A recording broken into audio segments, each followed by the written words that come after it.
ஒத்துழைப்பு நல்குமாறு உங்கள் அனைவரையும் அன்போடு வேண்டி நிற்கிறேன்.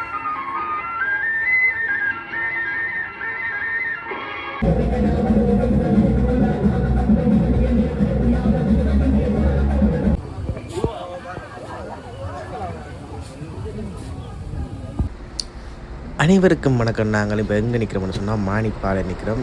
எங்கே போகிறோம்னு சொன்னால் கவுனாவத்த வேலைக்கு மானிப்பாலையிலேருந்தே பாருங்க ஒரு ஆக்கள் வந்து கிடாய் கொண்டு போய்கிட்டுருக்காங்க. டிராக்டரில் பார்த்திங்கன்னா உங்களுக்கு தெரியுது. இப்படியே நாங்கள் வலிக்கிட்டு இரவு 9:30 போல் இப்படியே வந்து முதலாளாக வந்து பெண்ணாலையில் பார்த்திங்கன்னா 3 கிடாய் வந்து கட்டியிருக்காங்க. பெருங்கிடாய் வந்து 2 சணல் ஆடுகளும் கட்டப்பட்டிருந்தது. நாளைய தினம் நடைபெறுகின்ற கவுனாவத்த வேள்விக்காக கட்டப்பட்டிருந்தது.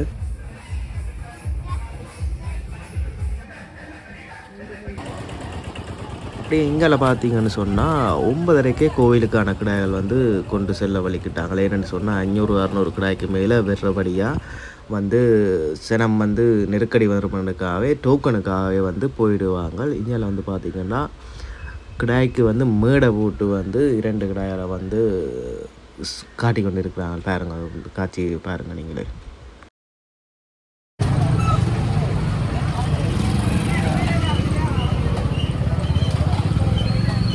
பெண்ணாலை வீதி போஸ்ட் லெஃப்ட் லேன். அது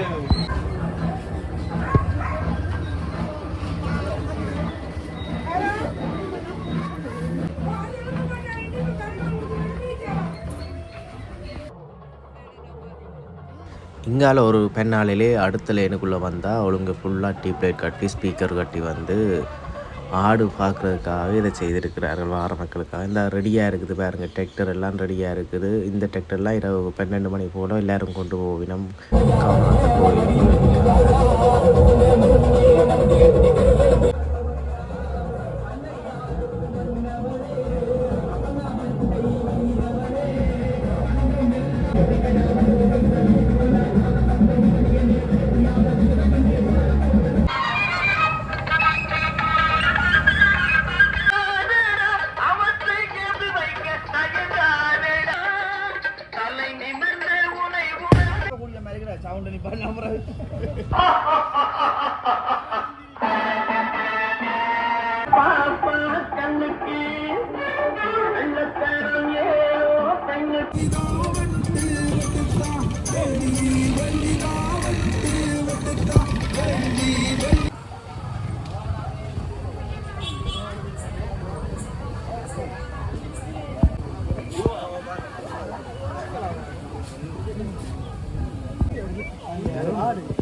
இது வந்து சணல் ஆடு பார்த்திங்கன்னா இது தோட்டமே கொஞ்சம் பெருசாக தான் இருக்குது. இப்படியே வந்து என்னென்னு சொன்னால் கோயில் வீதியில் வந்து கோயில்களுக்காக வந்து கொண்டு செல்லப்படுகிறது.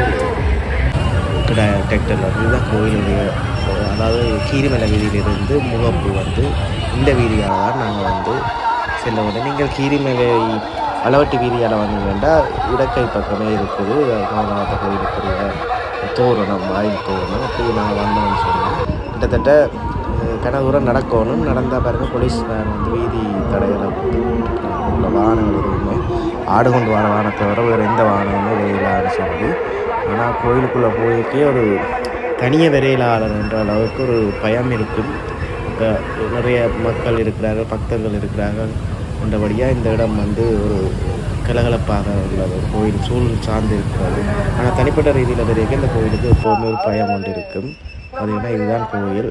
முன்னுக்கே வந்து சுற்றி அடைக்கப்பட்டிருக்கிறது ஆடு வெற்ற இடமெல்லாம். இதுதான் கோயிலுடைய அமைப்பு. பார்த்தீங்கன்னா இதுதான் கோயில். அந்த பெருமையான நிகழ்வுக்கு நீங்கள் இப்போ வந்து சுவாமியை வந்து சாத்துப்படி சாத்தி வந்து வைக்கப்பட்டுள்ளது விடிய பூசைக்காக. இதில் வந்து விதிமுறைகள் வந்து போடப்பட்டிருக்கிறது. அதாவது வீடியோ எடுக்க இல்லாத நாளைக்கு வெற்ற நேரங்களில் வீடியோ எடுத்தால் ஃபோன் பறிமுதல் செய்யப்படும். பறிமுதல் செய்யப்பட்டால் வேள்வி முடிந்து பின்னிறம் தான் ஃபோன் வந்து உரிமையாளர் கையெழுத்தப்படும் என்று அதில் போட்டிருக்கிறார்கள். தயவுசெய்து கிடாய் வெட்டும்போது யாரும் இனி வருங்காலங்களில் இப்போ வந்து வீடியோ எடுக்காங்க. எந்த ஒரு கோயிலையும் வீடியோ எடுக்கிறதுக்கு அனுமதி இல்லை. ஃபோன் பறித்தால் சில கோயில்களில் தரமாட்டார்கள். இது பார்த்திங்கன்னா பக்கத்தில் இருக்கிற காணிக்கில் வந்து 10:30க்கு வந்து எல்லோரும் வந்து கிடாயில் வந்து கட்டி அங்கே வந்து டோக்கன் எடுக்கணும். டோக்கன் எடுத்தால் டோக்கன் அடிப்படையில் தான் வந்து கிடாய் வந்து உள்ளே செல்லப்படும். ஏன்னா நிறைய கிடாய் வார வழியாக எல்லோரும் 10 மணிக்கு வந்து பக்கத்தில் இருக்கிற பெரிய காணி வந்து கட்டப்படுறாங்க கொண்டு போய் நம்ம கட்டுறதுக்கு.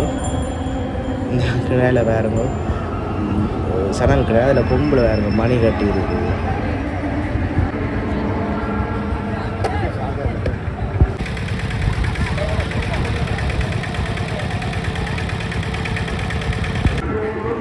இந்த வரிசை அதாவது நான் காட்டப்பட்ட காணியில் கிடாய் விட்டுருக்க காணியில் வந்து இந்த வரிக்கை வந்து போட்டு வெற்ற இடத்துக்கு கொண்டு வர வைக்கிற மாதிரி போட்டுருக்குது. அந்த கிடாய் வந்து இப்போவே டிராக்டரில் கட்டிலாம் கொண்டு வர வச்சுட்டாங்க. இந்த ஆலயத்தில் வந்து கிடாய் வார வாகனத்துக்கு மட்டும்தான் உள்ளுக்குள்ள அனுமதி.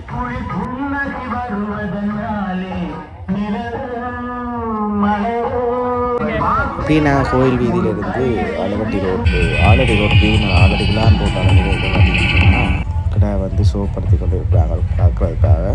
மாலையெல்லாம் போட்டு தங்கச்சங்கிலி எல்லாம் போட்டு கிடாய் வந்து